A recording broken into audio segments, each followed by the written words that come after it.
Hello there, everyone. It is Christy. How are you doing? You didn't plan to see me tonight, did you? Oh, no, you didn't. But I'm having a spontaneous, unplanned, unannounced hangout anyway. That was supposed to actually start about an hour ago, but we had massive technical difficulties. So I want to say, first of all, to my guest, John, thank you so much for your patience in the various obstacles that you sat through watching me flail about before we actually got on air. So thank you for that, John. Yeah, that's not a problem in the slightest. You're You so know, patient. no, not well, yeah, patience. Patience, as I was reliably taught, is a fantastic virtue. Uh, so yeah. Agreed. So, John, you are on my channel because you and I started having a Twitter DM conversation about what feminism can do for men. And I said, would you like to come in and talk about it? And then Of ever course. since, I've been very busy and you've been very patient. Another reason Yes. you've been able to practice patience with me. But here we are. And yeah, let's have that conversation because I think you have some interesting takes. You have some interesting articles that we're going Mhm. to be looking at. But first, I mean, obviously, whatever you want to say about yourself, you know, you're John, you're an avatar, you want to maintain your anonymity. That's Mhm. absolutely fine. But do you want to give a little background about why this is an issue that you pay attention to or care about or have a take on? People might Of want to course. know. So I should firstly apologize to the chat. I will say that I was originally born in Glasgow, so I am Scottish, and we are not known for our grasp of the English language. Um, and also, I'm the person who wrote the recap for the Christy Winters and Sargon debate on. Oh, you are an amazing person. No, Yes. no, okay, I had, oh, round of applause. I don't know if you can hear that going around and around. Seriously, that piece of writing, I've got it pinned to my my Twitter feed. Yes. It is the first thing that people see about me, and it's basically your assessment where you actually managed to make us sound intelligent. And I don't mean sort of like everyone, because what you did was you took out all the shit talking and all of the nonsense, and you actually captured the core of the argument. And what you did was so valuable because a lot of people who came to watch Carl's disastrous appearance were coming for the car crash, but there was a substantive discussion and Yes. substantive insights, and your written piece does a better job of focusing on that than anything else. Even the video itself is not as good as the description of the summary Yeah. that you wrote. So thank you for that. Of course. I You're my mean, no one, hero. let alone Carl, no one should have to uh, endure an hour and 10 minutes of not just Carl, but any of the so called YouTube rationals. Um, so, yeah. But part of the reason why I came to talk about male suicide is not just my background, but also a part of your discussion with Carl, both in the happy hour debate and also in your original skeptics feminist debate with Carl, where he brought up, I don't think it was male suicide, but I think the topic of male rape came up. And something I've noticed, now I'm not going to say that all men's rights activists uh, I'm not going to say that all men's rights activists have no sincere care for male suicide, but what I will say is that when it comes to trying to deal with the actual real issues of male suicide, I think comparatively they seem to fall short where feminists actually seem to uh, be trying to make some actual effort. So first, I'll go into a bit of my background, if that's okay. Oh, of course. Sorry. Do you have like something playing in the background, or maybe that's just a little bit of an echo I'm hearing? Sorry, Yeah, it's very think it's an faint. echo. Okay, yeah, there seems to be a slight echo, but it's not that bad. And please do go into your background. Go right ahead. Okay, so a few years ago, I had an actual attempt at my life. Basically, it stemmed down to a big argument with the family, and also had to do with numerous other things. There were two chief factors. One, I'm one of the unfortunate people who are on universal credit and therefore suffer the mindless tedium of having to try and find a job. Right.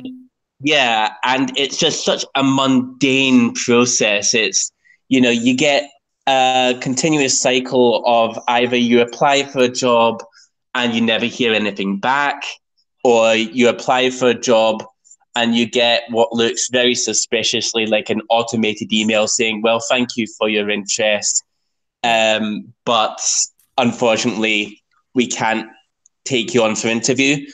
Or the third, and arguably the worst, is the one where you successfully do an application, you successfully get admitted for interview, but you then end up, sadly, falling at the final hurdle. And when you get repeated instances of that, that really grinds you down. Mm-hmm. But another reason, which is more related to feminist and social justice related issues, is the fact that I also had issues with relationship issues, or rather the lack thereof, because I've had issues with trying to find a girlfriend. And this is something that really scares me because when it comes to the fact that I had relationship issues, I could have ended up becoming exactly the sort of person that pickup artists and men's rights activists could have exploited. Because with the degree of depression I had, I absolutely bought into the, the stereotypical nice guys narrative. Yeah, if you're a decent person, you'll never get anywhere because girls like bad guys kind of thing. Yeah, So you can be yeah, nice to that's it. someone and she'll never really respect you. Yeah, exactly.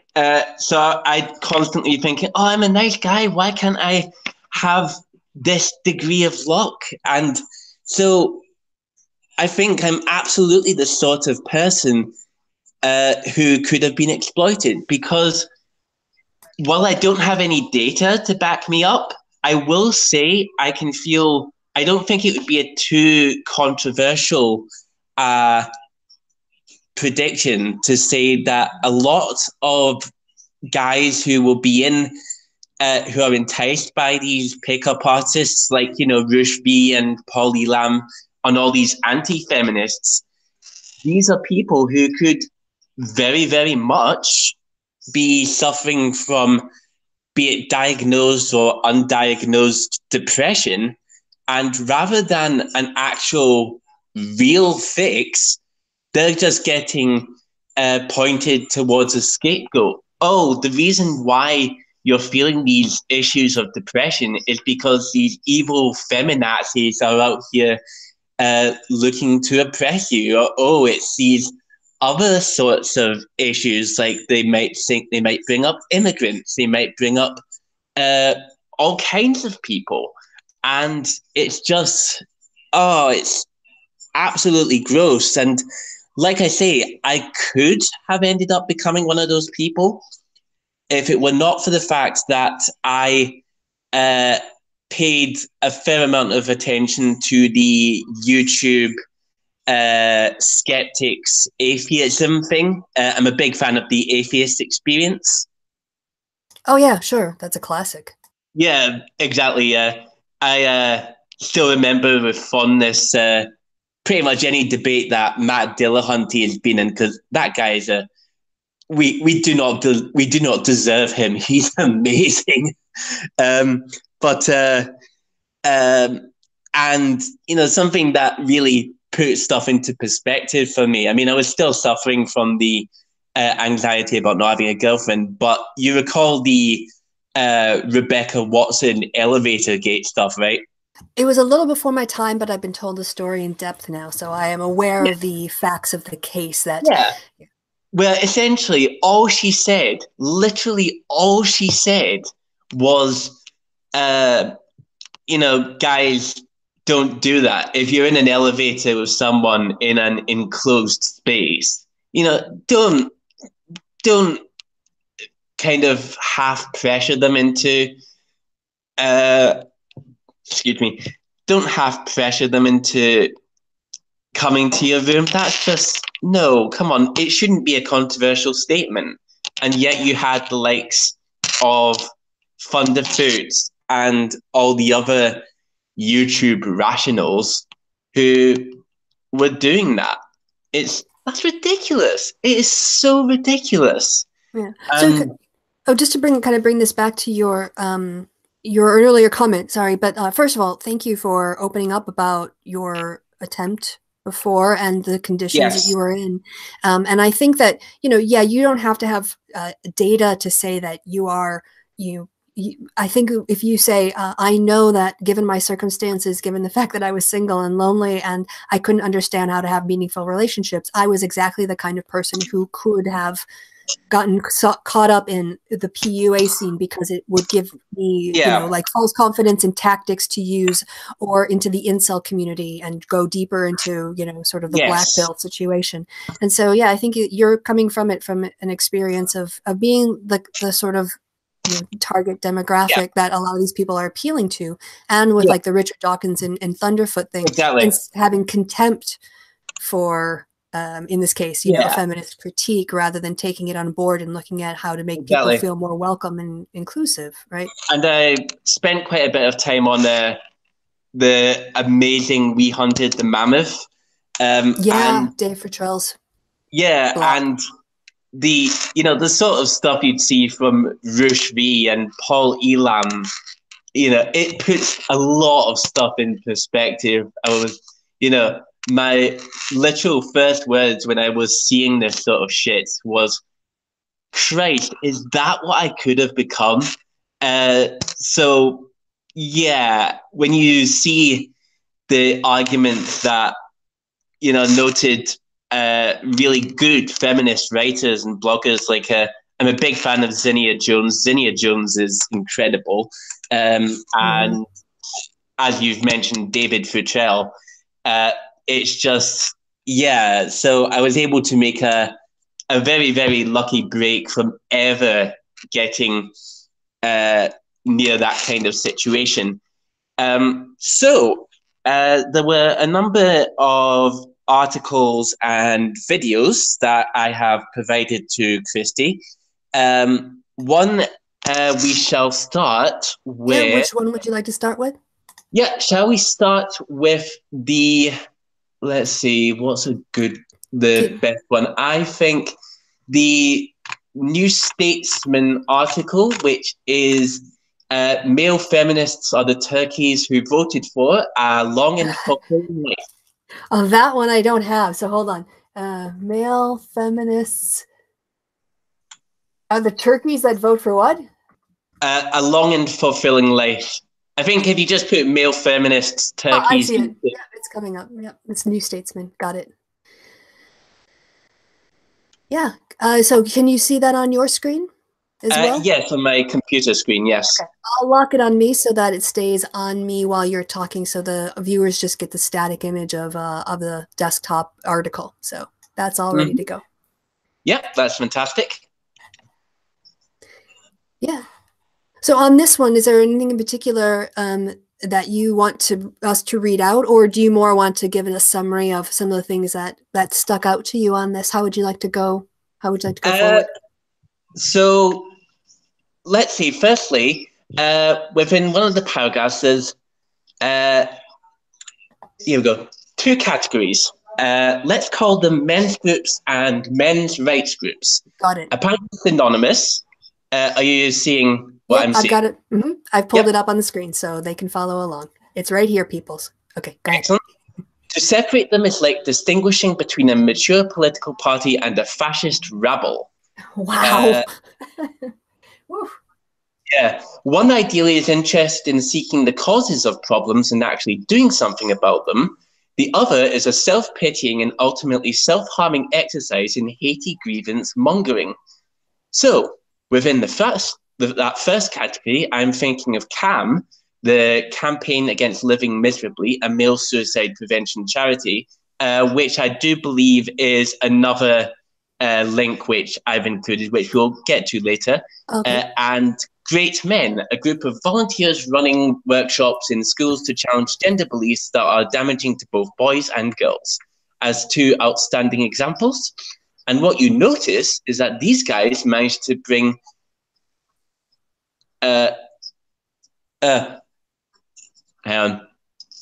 very deeply, to care very deeply about male well-being without coming across like an obnoxious bunch of anti-feminist cranks, which is absolutely true. And we'll get to what feminists are doing, but we'll go to this paragraph, which brings us to the second category. Who wrote this? You see, I find you as a feminist to be a loathsome, vile piece of human garbage. I find you so pernicious and repugnant that the idea of fucking your shit up gives me an erection. Yikes. And this, we'll skip to the, these are the public musings of Paul Elam, because that's just He's a horrible person, yeah. Yeah, exactly. Generally considered to be the father of the modern men's rights movement and founders of one of its more respectable websites. Debatable. More respectable. That's a pretty, crappy scale. Yeah. The rest of this paragraph talks about the Red Pill and Milo and Breitbart News. And then we scroll down. Yeah, where do you want to go? Even in Britain, you'll find otherwise intelligent. Given the painful but self-evident truth that most of society's problems are caused by the mistakes of men, because we still control most of the stuff, and because we often do so according to the warped expectations of masculinity. Hashtag facts. The paranoid men's rights mentality has no choice but to project itself onto its critics. So, for these guys, it is feminists who are the conspiracists, and our own supervising evil power is the patriarchy, a concept we have conjured from thin air because we're in denial about the reality of female privilege. Know the men's rights activists by their rambling vlogs and indoor hats. Their meaningful... Just let that sink in pauses and their frequent little pantomimes of forced patience, as if explaining to a stubborn 8-year-old for the umpteenth time that 2 + 2 = 5. And the rage, the terrible self-limiting rage. I would say that they doom themselves to the periphery by their own nastiness, but then I remember who lives in the White House.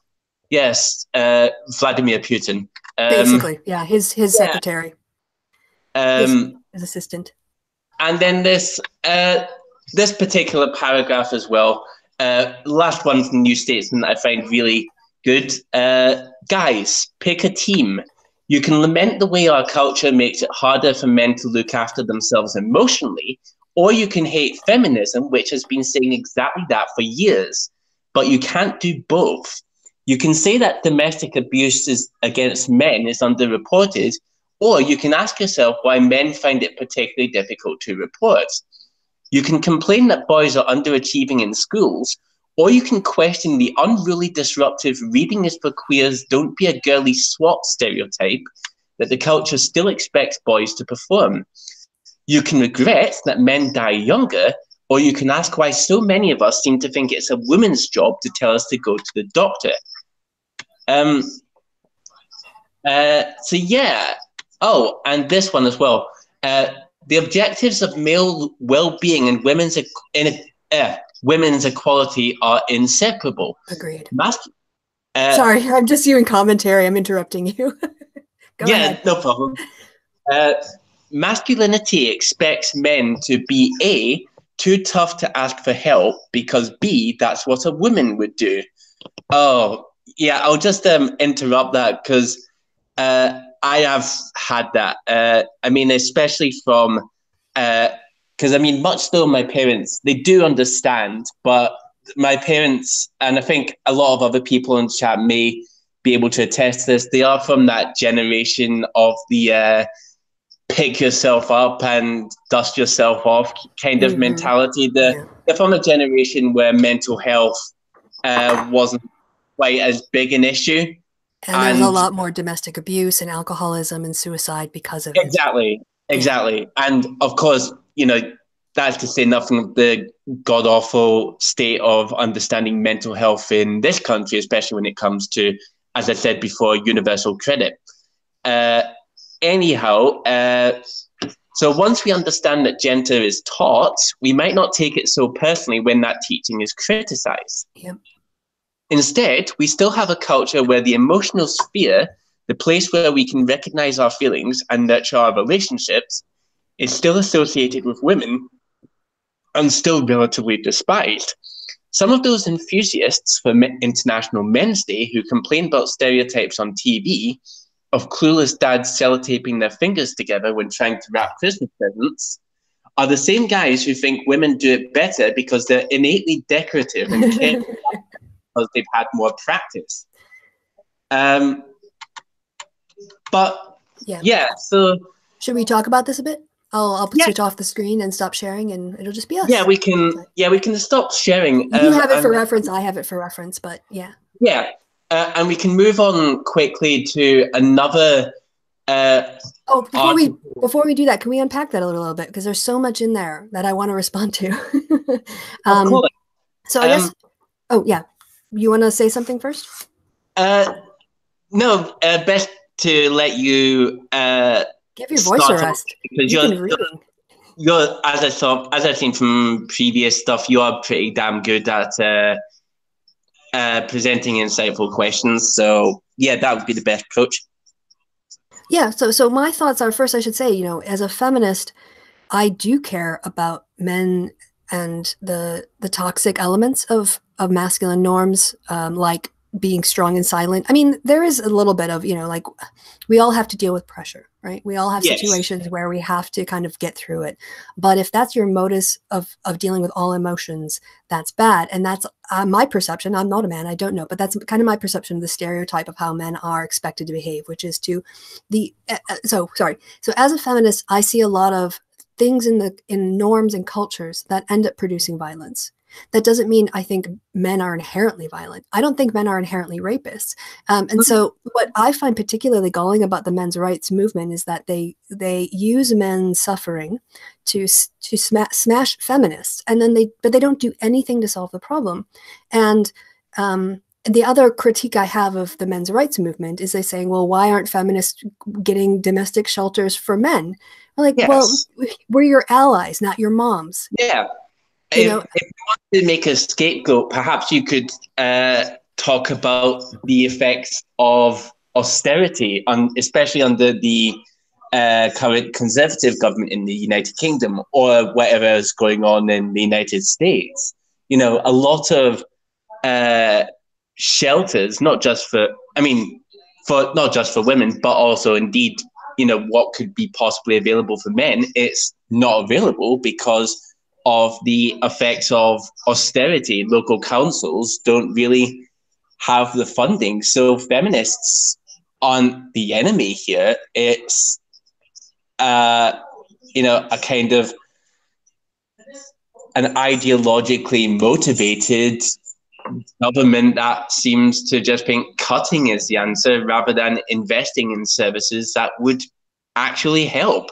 Right. And you brought up the issue of men's rights activists using men's rights, issues of male suicide, as a stick to beat feminists with. And you're absolutely right. Carl actually did that with you guys back in the happy hour that I recapped when he brought up the case of Philip Davies and Jess Phillips. And Carl's comment on the issue of male suicide wasn't one of actually going, well, hey, what's causing this issue of male suicide? No, it was to use as an attempt, as an alleged attack of, Jess Phillips and her feminist cohorts are allegedly trying to censor free speech, which was completely nonsense. Agreed, agreed. And then can I also just say too that this is my impression of the critique of domestic violence shelter funding in the in English-speaking world. What the argument seems to be from men's rights is there is funding for domestic abuse shelters, but it's primarily directed at women. Men are half the population, so we should get half the money. And feminists are like, we worked our ass off to get this little bit of money because we're addressing issues that deal with women. And if men's rights activists really wanted to help, why aren't they working with feminists to double the amount of money spent by domestic spent on shelters instead of demanding half of what little resources there already are? Indeed. So. Exactly. Right. Next, we're on the examinerlive.co.uk link. And that one is entitled Suicide Among Young Men is a Feminist Issue.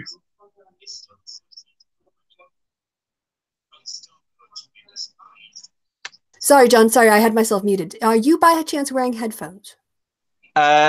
No. Do you have any by you where you could like walk around with your phone and grab some? Because I think it might make a difference in the echo that we're getting. And it's a little bit of poor sound quality. It distracts from what you want to say. I'll just try. Yeah. 1 minute. You go ahead. I'm going ahead and I'm sharing this. So this is what John sent me, another link. It's an opinion piece from Examiner Live. And while he is looking for his headphones, which hopefully then... I think it's a little bit better. A little bit better? Might be, yeah. We'll leave it on for a bit and see if it makes a difference. But anyway, you should see on the screen now, and I've locked it on me so it won't flip between us when you're reading. The opinion piece, Suicide Among Young Men is a Feminist Issue. Yeah. And something that I want to draw attention to here, because unlike Carl, I do actually want to bring up actual real statistics, is this paragraph here. Here is a statistic to chew on. I'll just let you find that one.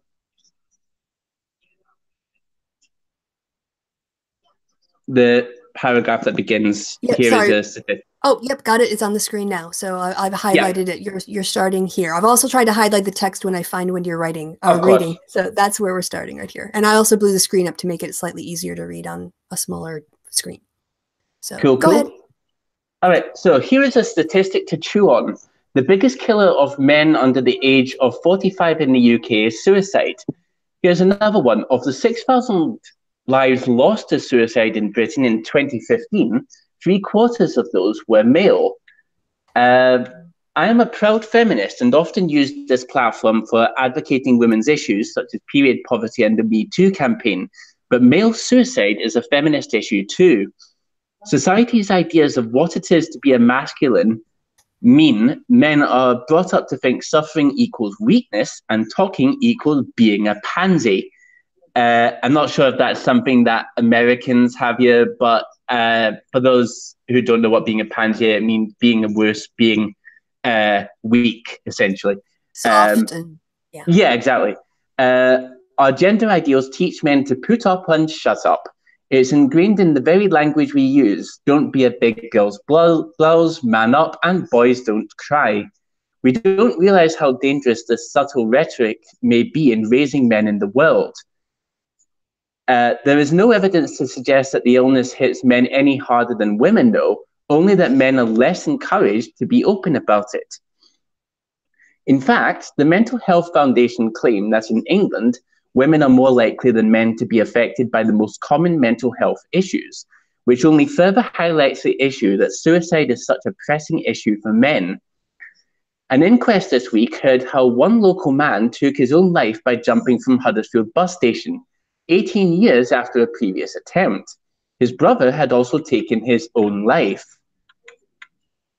I have sat through too many hearings like this as a reporter, listening to cases where young men with promising futures took their lives. But a common occurrence I have noticed is time and time again, friends and relatives will say, he seemed fine, or we had no idea. No family should ever have to be put through such unbearable pain and tragic waste of life which could have been prevented. Talking literally saves lives. Depression doesn't give a monkeys if you're a man or woman, gay or straight, black, white, or whatever. And crying doesn't make you any less male or female, too. There are lots of lifelines out there for anyone struggling with their mental health. Andy's Man's Club, based in Calderdale, runs regular meetings in Huddersfield for young men to open up. CAM, which I believe we mentioned earlier, Campaign Against Living Miserably, is a charity dedicated to preventing male suicide, and they have a helpline that is open 5 a.m. to midnight, 365 days a year, and that gives a phone number. And of course, there's the Samaritans as well. So, yes. So there's a lot to unpack there as well. So whatever questions come to your mind, that's awesome. Yeah, I think in this case, one of the things that I'm reminded of is when I was studying for my PhD, I did a lot of studies. I read a lot about gender differences. Mm-hmm. And sorry, in one particular study, I remember they had, it was in psychology, and they had surveyed like 250 or 300 undergraduate American students, which is a typical group that gets studied in these psychology experiments because students are cheap and available and free and on campus where the psychologists work. But what they were asking about was asking men and women to talk about the closeness of their relationships. And when they estimated it, what they found was that men to other men was the least close and intimate. Like guys will spend a lot of time together, but they won't necessarily feel a close connection or open up emotionally or that kind of thing. And then the next was men who had relationships with women. That was like the next most intimate. And then women have friendships with women that ranked the most intimate. So when we talk about, men talking, men don't seem to feel like they can open up to other men. They're more likely to open up to a woman. And I think that's because they have, again, those gender norms. They feel that women will be more open to those kinds of conversations consciously or unconsciously. And that's a resource that I think that feminists and men's activists could look at in terms of who gets taught, they said family members, we didn't know anything was wrong. He seemed fine. We know that men have a harder time opening up to other men than knowing how many female friends a guy has is important, because he might have a natural network of support that he's not engaging. And so rather than having to bear that burden all by himself, he could, be encouraged to start talking about things to people he feels comfortable with. And if it's women in his life more than men, start with the women, because women open up to each other and are we rank women to women friendships as being the most intimacy, and then men as our next most intimate friendships, not like sexually intimate, but like opening up honestly about who you are. And men say that their most intimate relationships are with women, friendships, I should say, are with women, and then men are the least. So with that information, I just think it's important that sometimes gender norms allow us a leverage to solving a problem. They're not always an obstacle to be overcome. And I think that there are probably gender differences that, I don't know if they're innate or conditioned, but they're there.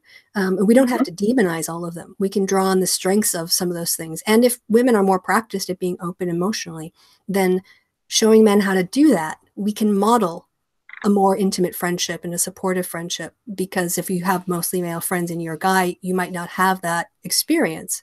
So exactly. These are things that I'm thinking about relative to mental health, and not spinning out of control, or at least bringing people into a network where a person can be more easily helped, or exactly. encouraged and supported when they get help. Exactly. And before we go to the other article, just drawing from what you said, I think as well, you can get the situations where you have MRAs who will talk a lot about the issue of male suicide, but when someone actually openly talks about trying to help out men with such issues, you can get spectacularly adverse reactions. Case in point, you will recall participating in the video Reasonable Questions for Anti-SJWs? Yeah, back a while ago, but I do remember. I edited that video. Yep. And one such question included a question from Chrisiosity.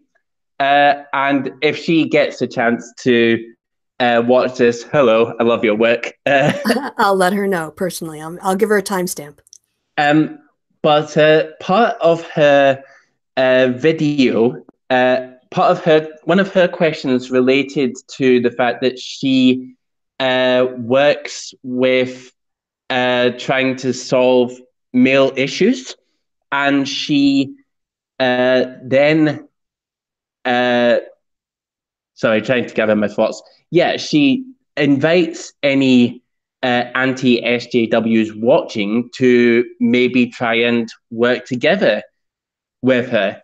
Now, to the credit of some answerers of that question, some of them did express some kind of willingness, although not particularly enthusiastic, to maybe help out. But I want to draw attention here to the honey/money badgers video on this. And I'll just find it because I think this is the kind of response that you need to hear this, because this is breathtakingly stupid and kind of it's a summing up of just how ridiculously anti SJW and again blindly anti feminist, even when there's a genuinely sincere attempt, as there was on Chrisiosities, to actually try and solve the issue of male suicide. So I'll just do you have it queued up? Yep, I can kind of talk a little bit while you find it. Yeah, so I'll babble on. Sure. I'm used to this with Kevin, the kind of back and forth. You look that up, I'll talk. One of the things I thought about while you were speaking was the fact that even though men's rights activists claim that men are disadvantaged and that they honor the suffering that men have more than feminists, and they honor men more than feminists do, I don't hear feminists using the term cuck or mangina or beta or that kind of basically, and what's the word I'm looking for? Not misogyny, androgynist, not androgynistic. That's not the word. What is the word when you hate men? Misogyny and something-y. Anyway, they basically, it's man hating. Misandry? Misandry, yes, they're misandrist. Thank you so much for knowing the words better than me. They're misandrist as well as being misogynist. When they treat men contemptuously, not because of what they do, but because of their being men. They're shaming their manliness or their manhood or their essence as a man. And that's what they say feminists do, but I don't see feminists doing that. Exactly, precisely. I mean, yeah, what to any man who's currently suffering from mental health conditions and may actually want to confess that they're feeling such mental health conditions, what on earth good does it do to refer to them as a cuck or a beta male or a soy boy or whatever? How on earth is that productive? How is that building them up? Yeah, exactly. Whereas if I were to talk to a feminist, I'd feel infinitely more confident about being able to talk to them. I feel they would be a hell of a lot more understanding about the kind of issues that I've had.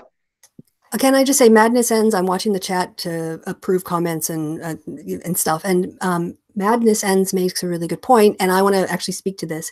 He makes comments about mocking the way they have small penises and are virgins. So one, I have to say, I tend to use puns about intellectual impotence, but I'll use it on anybody. But obviously, I know some people will Yeah. might hit it more personally, but I've never done that. I don't see the small dick stuff. Maybe that there is some of that out there, but I just haven't personally witnessed it. What does bother me, and what I have actually spoken out against, is virgin shaming.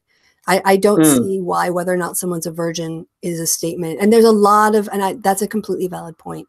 I think the feminist people who identify with feminism are often really unconscious about their use of that kind of virgin shaming. And I think we need to kind of like raise our own consciousnesses about that and stop shaming virgins in any way. Or not even just virgins, people who just don't have sex often. Yeah. It's the opposite coin of the slut, you're a slut, or you're a prude, or you're not getting any. And either is too bad, but that person criticizing you is like the Goldilocks of having everything just right. Yeah, exactly. I mean, going slightly off topic, I mean, what's an acceptable amount of sex to have during an average year? Is it 0? Is it 365? Is it, how many days a year is actually the so-called accepted amount? It seems ridiculous. Yeah. Absolutely does. All right. So I found, and also a person's argument isn't validated or invalidated by whether or not they've ever had sex. It's just like it's such an ad hominem. Like, we don't need to use it. Be better. Make intellectual taunts, not physical ones. It is. All right. I found the Honey Badger radio video, and it came from Rant Zerker 70. Rant spelled normally Rant, and then Zerker Zerker 70, and that's titled "Reasonable Questions for Anti-SJWs" with TLDR. Okay. And the Honey Badger crew's response to that starts at 1 hour, 10 minutes, and 7 seconds. And then you can let that play.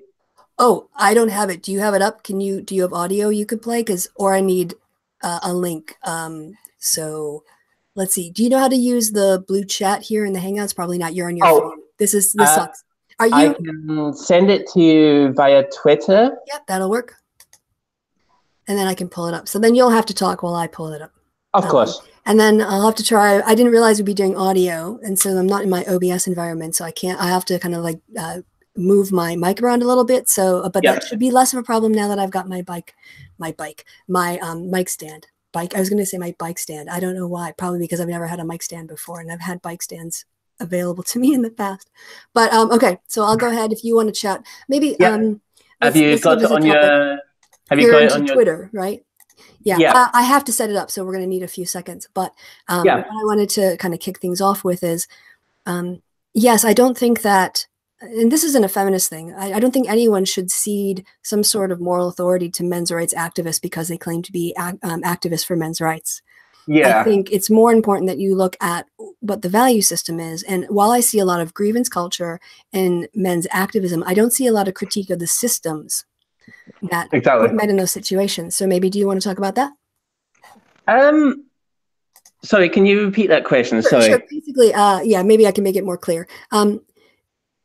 Where do you, on these issues, here's a question for you. I guess when it comes to solving the problems, do you think the feminist approach is one where men could be allies with and find areas where we can work together, and like, for instance, getting more mental health funding, getting more domestic abuse funding, so we can provide more spaces? Absolutely. I think having men and women actually work together regardless of their ideologies. If you're a men's rights activist, and don't be afraid to work with a feminist. And you did say in your skeptic feminist debate with Carl that, a method that, generally a methodology that you would use, usually the most effective methodology you're going to use if you're wanting to combat these issues is feminism. And I know that Carl said, oh no, the issue you're going to use is feminism. Other people will use other methods. He didn't specify what those were, but I mean, you know, if you're a men's rights activist and you're watching this and you have actually good ideas about how we can solve this horrific issue, then please help us out. We absolutely need as many good ideas to the table as possible. Absolutely. Absolutely. Sorry to leave you hanging there. I had myself. So what I realized is that because I have my computer running into my thing, the sound isn't going to come out right. So instead, I've got my tablet out, and you said 101007, right? Yes. Okay, I can get pretty close. So I'm going to play this, and you can tell me how you think the audio sounds. Sure thing. Yes. I am deeply concerned with male addiction rates, suicide rates, and abuse rates because I have worked with these issues in the quote-unquote real world. Would you be willing as anti-feminists to put aside your differences with feminists for the greater good of addressing these issues, especially as the kind of solutions needed are not necessarily gendered? And if so, I would actually like you to let me know, because I'm not fucking around or presenting any gotchas here. I actually really think that we could get something done if we work together. So, okay, yeah. Well, is she done? So that's I thought she was. It's like these pauses. Okay, so yeah, she is done. I'm gonna go back so we're not looking at the same side. Because feminists control most of the funding for mental health services and domestic violence, and all of this other stuff, we have to, she's essentially saying we need to work within or with them. Well, look, I would work with anyone who is willing to set aside their ideology to help men. However, feminism, and all feminism, apparently, because I've never found a feminist who says they don't, has found men as a collective guilty of the crime of oppression and patriarchy. You've decided that men are guilty of these things. There's not been a trial. There hasn't been. They haven't gone to court and they haven't had a defense. They're just guilty. And when you create services for men, you create them in that context. And if you're a feminist who's not going to talk to men about how suicide is toxic masculinity, how being raped in a prison is actually misogyny, how even though they are victims of domestic violence, they are beneficiaries of male privilege. If you're willing to give men services without extorting compliance to the narrative that they are criminal, that you adhere to, unless you don't, which do you? Are you a feminist who says that men aren't guilty of the crime of felony oppression or privilege or patriarchy? If you're one of those feminists, please speak up, and you can exempt yourself from this condemnation. But if you are, what my concern is when you put on these services for men, that you are not victimizing them even more than the original victimization by forcing them to agree to your narrative of that they are criminal before you even help them. So that's what I have to say about that. I would say too that to ask men's advocates to work with feminists within the framework that feminists have constructed using taxpayer dollars and millions or billions of dollars in private donations, based on Duluth, based on the assumption that women are 95% of rape victims and men are 98% of rapists and things like that, right?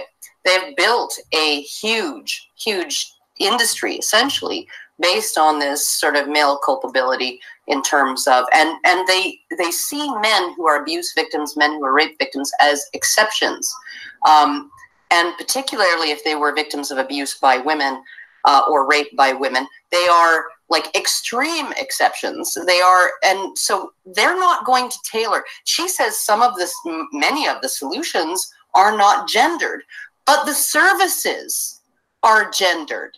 Okay, this is the problem. You can't say, well, come work with feminists in our gendered services to provide ungendered services to solutions to men who are victims. Yeah, no, ungender your services. Okay, and this is what I would say to her. Sure. Yeah, I don't know. I think there can't be. Oh, sorry about that. I can't. Yeah, there's not too much more. Did you want to stop, or should we just keep going? Okay, we'll just wrap it up. So yeah. Okay. I'll help you fix up people who have been shot. I'll help you. I'll help you heal gunshot wounds if you put the fucking gun down. Yeah. Okay. Okay. What a load of crap. You notice how they spent the whole time complaining about feminists instead of talking about actual solutions. Exactly. And you know the where they were saying, oh, the solutions, when they were talking about the solutions are not gendered, and you know, insinuating this ridiculous level of control that these feminists supposedly have. It's like, come on, no, they don't have that level of control. And you know, they didn't act, like you say, they didn't provide, the honey badgers didn't offer up any solutions there to counter what, you know, the sort of solutions that Christiosity and her ilk would have been trying to promote. So, you know, what the honey badgers were essentially saying is, you know, well, as important as an issue as the issue of men's suicide and men's depression is, oh no, we're not going to bother because, you know, we're so opposed to feminism. It's like, come on, you know, pick a side. You're either wanting to genuinely, sincerely help men with their issues, or you know, you want to go on a blind hate train. It is so awful. It really is. Yeah, almost immediately, you know, they frame the conversation as these services are provided by feminists and run by feminists, like citation needed if you're on TLDR's channel, you know, and this also the idea that, you know, feminists control the funding for these funds, the public funds, are taxpayer funds, right? That means that they have to be voted on as bills and approved by the state government. And state legislatures across the world, I can't think of a single one that is 80% women and 20% men. Most of them are 75 to 85% men and 20 to 15% women. Some places have even managed to make a third, 33% women, but not many in terms of legislative. And there is even fewer in executive positions, right? So if men are running the world, why can't men go to them and appeal to them on the sort of connection of, hey, you're a guy, I'm a guy, you know what it's like, how hard it is when to admit you've been beat up, or especially if you've been abused by a woman. Men, this causes crises in mental health and self-confidence and all kinds of things. Guys can spiral into addiction. So, you know, let's be our brother's keeper here. Exactly. Which brings us, unfortunately, right back to the masculinity problem, namely the fact that sadly we still live in a culture where it's still considered perfectly acceptable to, you know, come up with the old things about, oh, man up and all that sort of thing. It is still considered a weakness amongst, you know, not all men, obviously, but among heavy subset of opinion, it still seems to be the consensus, oh, man up, and there's still a woeful lack of understanding, which, you know, it's improving. It's definitely improving, but a woeful lack of understanding of the issues of mental health. It is so sad. It is so sad.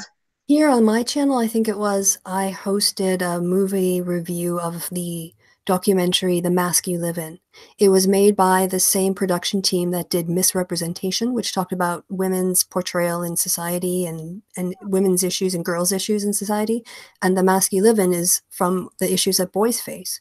And they talk to men who are helping to mentor young young men and the struggles that they're facing. And there was a guy whose name I can't remember. He was a coach. He's got a TED Talk.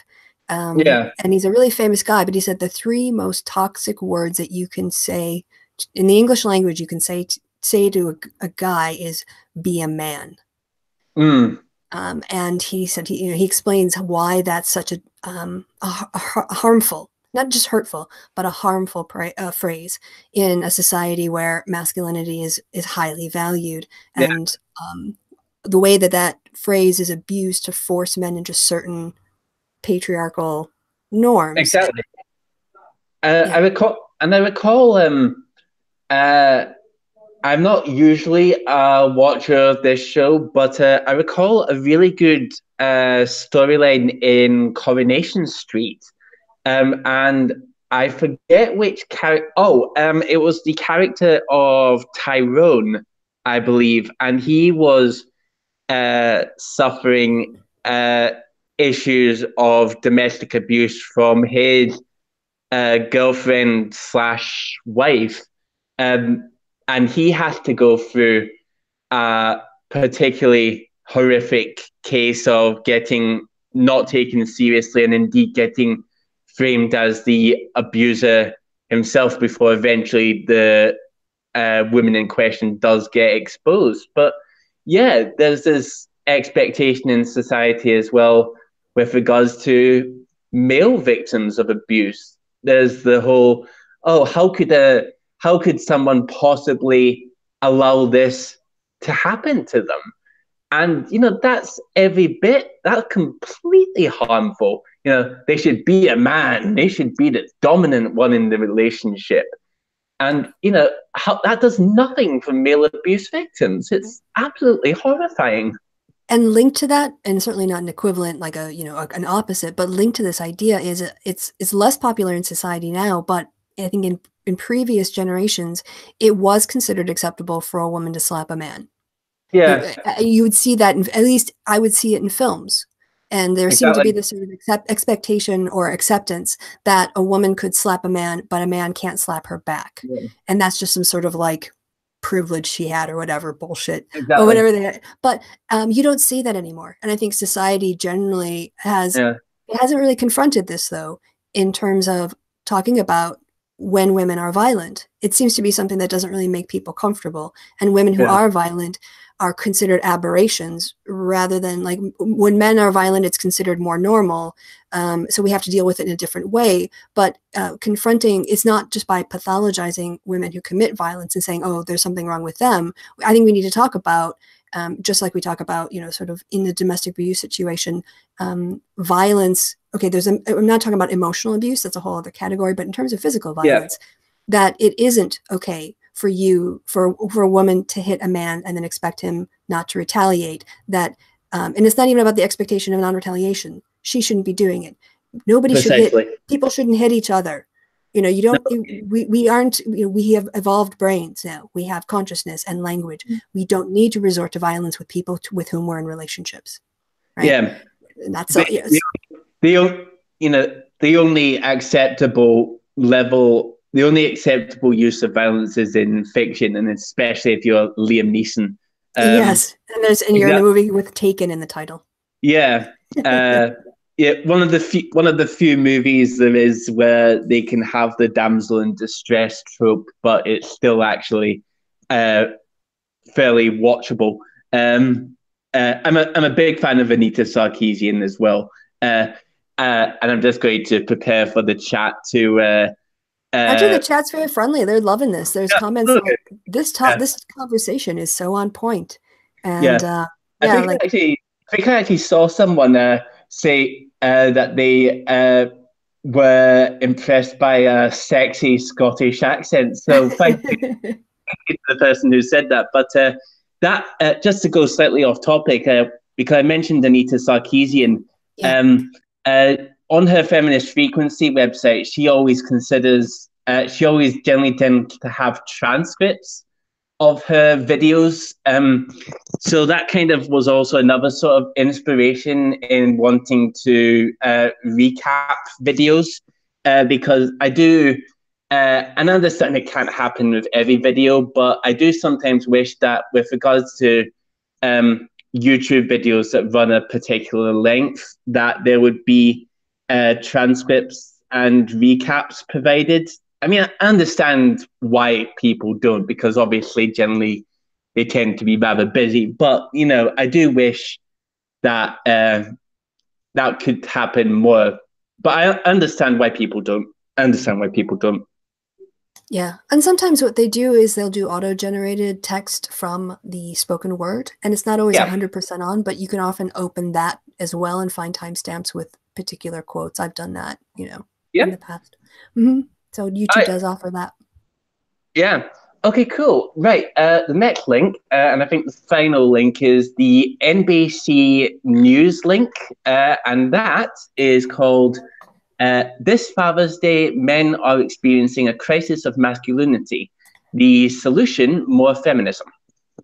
Yeah. Oh, cool. Oh, yeah. Oh, what did my computer just do? That was interesting. Okay.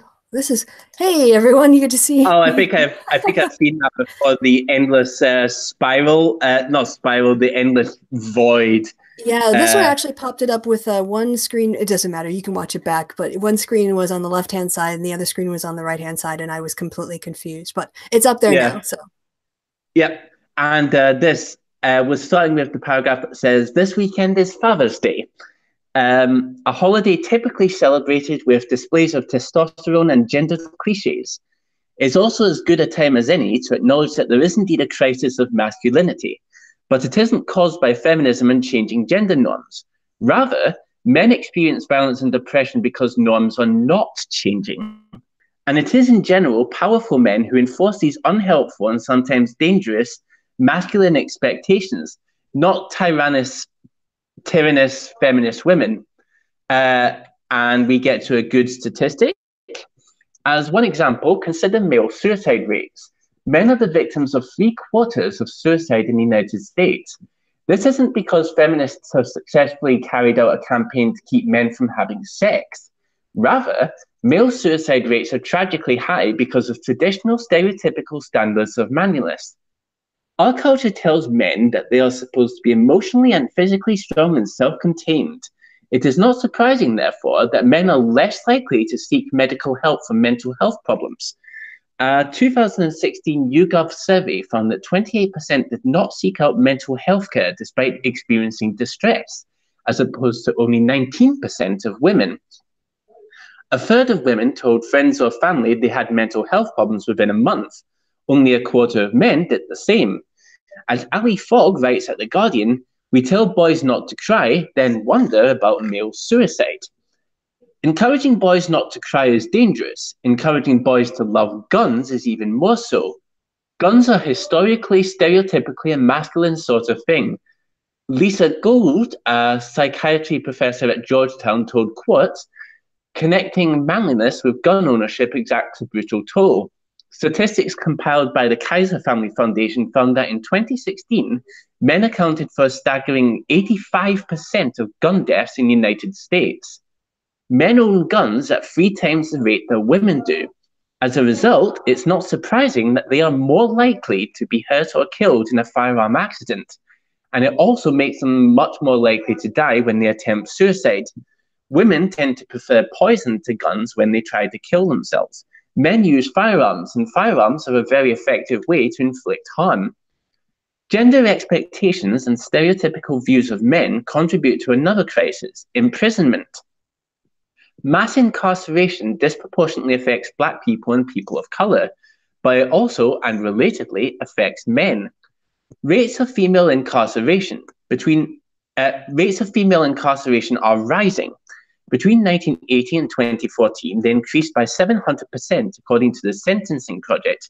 But even so, men still make up close to 93% of prisoners. This is not just because men commit more crimes. A 2012 study found that men receive much longer sentences than women for the same crimes. It's true that white feminists have at times weaponized stereotypes about the hypermasculinity and violence of marginalized men. Women's rights activist Frances E. Willard advanced her campaign against alcohol by suggesting that white women in the South were threatened by drunk, dark-faced mobs, an argument that implicitly justified lynching. Hillary Clinton infamously referred to some criminals as super predators, a racist dog whistle. But the penal system is not run by feminists. Instead, it's run by politicians who too often seek to bolster their own masculinity through tough-on-crime rhetoric. When Trump calls Mexicans rapists, he's demonstrating his own masculine resolve by calling out and denouncing, supposedly, dangerous men. In this way, men are ground up in the prison industrial complex in order to fuel the egos and political careers of other men. The crisis of masculinity Jordan Peterson's fans talk about is deliberately vague. The real crisis of masculinity, though, are much more quantifiable. There were close to 45,000 suicides in the United States in 2016. There were approximately 38,000 gun deaths. There were around 2.3 million people in prison. Men bore the brunt of all of these problems, and yet the solid, demonstrable problems facing men are rarely discussed, while the fictional crisis of men oppressed by a lack of sex has obsessed putatively serious pundits. Should we pause there? Because you've read a lot. Yeah. I have to say, there's just three more paragraphs. Okay. Do you want to keep going and plow through? Yeah. We'll complete the article. Okay. Part of the reason why this happens is that the men most harmed by the real crisis are black, brown, poor, and mentally ill, and so are easier to ignore and erase. And part of the reason is that a narrative about women and feminists oppressing men seems dramatic and counterintuitive. A narrative about powerful men oppressing less powerful men is less exciting and requires more self-reflection. For Father's Day, though, we should focus on actual challenges facing men rather than imaginary ones. We are not in a zero-sum battle of the sexes in which gains for women's equality erode male security. Last paragraph. Indeed, men need more feminism in their lives, more gender equality, and a relaxation of rigid and counterproductive gender norms. In other words, feminism isn't killing men, toxic masculinity is, and it will continue to do so until both men and women are fully equal and fully free. Apologies, everyone. Sorry, I have to apologize to the chat because they saw your thing while you were reading and not the screen because I forgot to lock on myself. So apologies to the chat. And stupid me, I was like highlighting bits and following it down. But sorry, 2 out of 3 or whatever, I screwed up one. Yeah. But a very useful article full of lots and lots of statistics. So I think of the articles I've linked to, that is probably the most valuable one. And there's a lot there. Especially, with regards to all sorts of linked things, gun control and just a ridiculous amount of links there. That's an actual proper attempt to discuss, hey, what's actually causing male suicide? It's this issue of masculinity and all these related issues. Exactly. And feminists working for women's rights isn't causing the problems that men face. And so attacking feminists won't solve men's problems. And that's, the sort of, it's the con game. You need an enemy and you need justification to raise money. So that's the game that Paul Elam and the Honey Badgers are playing. But the points in there, I mean, I think in terms of writing, I think the author kind of went off, he or she started off with guns and violence and then kind of drifted into prison and incarceration, which was, I don't know, I kind of felt like all the gun stuff should have been one section and then other things. But for that aside, the content of it is pretty much dead on, that the crisis of masculinity and the kinds of people who are in power are ultimately informed by a religious, often, worldview that, if you're going to be informed by a worldview to get your morals and you're in the monotheistic religions, it's going to say men run the world, right? Exactly. And so it's built into their worldview, this sort of the elements, some of the toxic elements, and by attacking those elements, they feel like you're attacking the whole thing. Precisely. And so, and in the end, as the article points out, gender equality and having men feel more open about talking about their emotions or seeking out help because they realize, you know, when you're emotionally broken, it's like having a broken leg. You see a doctor about getting better. It takes longer than you think, and then you move on. You know, there's more of your life ahead of you. So you don't have to be stuck in this place. And giving people the opportunity to avail of themselves, if those services are available, then that's only going to benefit society. It's going to benefit people they're in relationships with. It's going to benefit their children. And I come back to the instance of Patrick Stewart, who started off his activism in domestic abuse because his father abused his mother when he was growing up. But as he aged, he realized that his dad actually had classic symptoms of PTSD because he was a veteran from the war. And then he started doing work for mental health and PTSD and men who face those challenges because he saw the cause and effect. And so he did his mental health work and advocacy for veterans and stuff and PTSD for his father, and he did the work on domestic violence and preventing it for his mother. Wow. And I just respect him so much for that. Yeah, I mean, I already loved the guy, but I actually didn't know about that. I mean, I've mainly followed Patrick Stewart for his Twitter and the funny tweets he does with Ian McKellen. Yes. But yeah, but wow, he's awesome. He is, and you've mentioned Lin-Manuel Miranda as well, and yeah, he's awesome as well. But yeah, yeah. Sorry, just trying to collect my thoughts. But yes,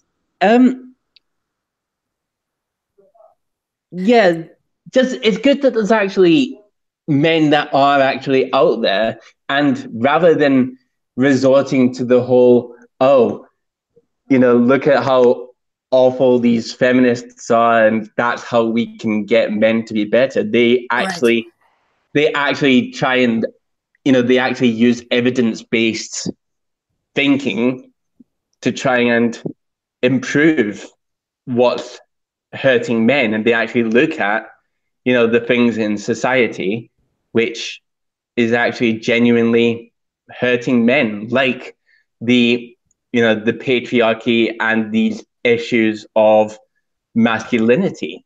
It's, you know, it's something really, really good, and hopefully it can lead to an actual legitimate means of helping it out, hopefully.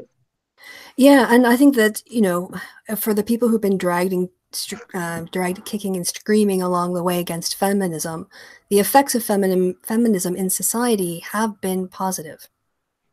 It has. And it has been positive for men too, and for children. And that's how I think it should be. I think equality should bring about a better society, whether it's political equality or economic equality or social equality or gender equality. I think because you have less contention and struggle. And patriarchy is a power structure. And power structures like that, especially one where the justification is, I get to make the decisions because I have a penis. I'm reminded there's actually a line in Iron Man 2 where Pepper and Tony are arguing about whether or not to leave the house, but right before it's blown up by missiles. Spoiler alert. And he says, the man says no. And I remember laughing out loud at that when I heard that line, because I was like, is that supposed to be an argument? Like, the man says no. Okay, that's an observation. Like, that's not an argument for why we shouldn't do something. Which film was that again? I think it was the Iron Man 2. It was the one with the or maybe the third one. It was the one with the Mandarin.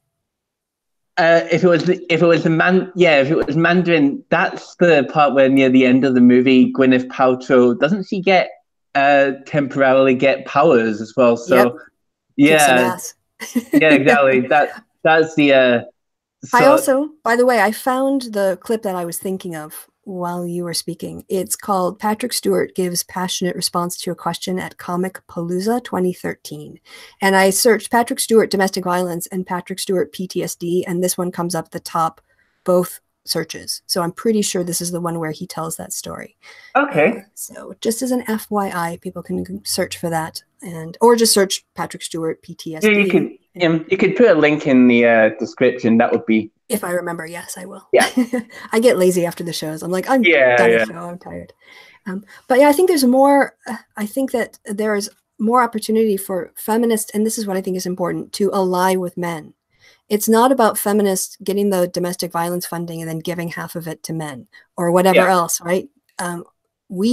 People do work because they care about it. If people want to work on men's things, let's work together. But yeah, it's not feminist jobs to fix all the problems of gender inequality. It's not just on feminists to fix gender equality. And so we have, and the other thing too, I think is important about allyship is if, let's say, feminists took over the issue of funding domestic violence resources for anybody, that disempowers men men's rights activists. It takes them out of the equation.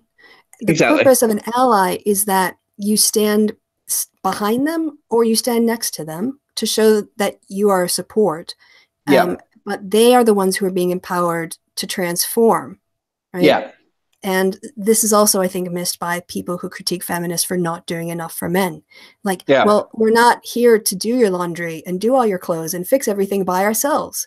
You have to come over and work with us. And we can see that some people who have a vested interest, like the honey badgers, when someone like Christiosity does open a hand and reaches out and says, let's work together, what they say is, you run everything, you're demanding that men confess to all these sins before you help them. And instead of actually engaging with her offer, they strawman her. So, sorry, just talking to someone. Okay, yeah, and that's really the difference: people who want to solve the problems, and people who want to profit from the suffering that they're complaining about. Exactly. Absolutely. Yeah, and I recall a video from. Oh, I think the name of the channel was Go Fem Yourself. I don't think it's available anymore. But they did a pretty good video on the honey badgers at the time. And, you know, I'm halfway into believing that it's entirely possible that the honey badgers are actually just potentially just acting like this kind of front to kind of possibly hoodwink a lot of these men's rights activists who donate to them. You know, men's rights activists complain about these feminists who do Kickstarter campaigns to try and shill for money, while the honey badgers do exactly the same. And the potential punchline would be, well, hey, look at us. We're acting like the very people that you supposedly hate. I mean, I'm not saying it's actually true, but, you know, I do agree with Go Fem Yourself. It would be hilarious if that's actually the case. Hilarious, but also just sad. Really sad. At the end of the day, they're complaining that women are gold diggers while taking money from men for their own lifestyle. Yeah. That I think kind of sums them up. It does. It does. All right. I think we've covered everything. So, shall we wrap it up here? Yeah, that sounds great. So I did say I was going to ask the chat if they had questions for you. We've got 54 viewers and a lot of really positive comments. So there's a bit of a lag. So can you stick around for like another 5 or 10 minutes? Unfortunately, my phone is hitting low battery. So. Okay. Well, how about this? If people have questions for you, can they leave them in the comments, and will you visit the video and give answers? Yeah, that would be not a problem at all. Okay. And do you want people to follow you on Twitter or not? Yeah, my Twitter handle is John91919, and that's John spelled Jon. Alternatively, you can go to my Twitter account and go to my tweets, and it's my pinned tweet. Because I retweeted you or I mentioned you underneath it. So you can find it. I recall that. Yeah. Yep. All right. Excellent. Right. So, thanks to everyone in the chat who has been supportive. Thank you for enduring my Scottish accent. Hopefully, hopefully I actually sounded like I was speaking proper English the whole time. And hope I also maybe brought joy with my avatar of the rabbit and the mouse and the cat and the dog. Well, at the moment you're still a blue dot, so I don't know if it swapped over, but maybe for your next visit it'll have taken effect. For anyone that has seen it, I love the way that the kitten's looking at the mouse with the sort of impression of, do I eat you?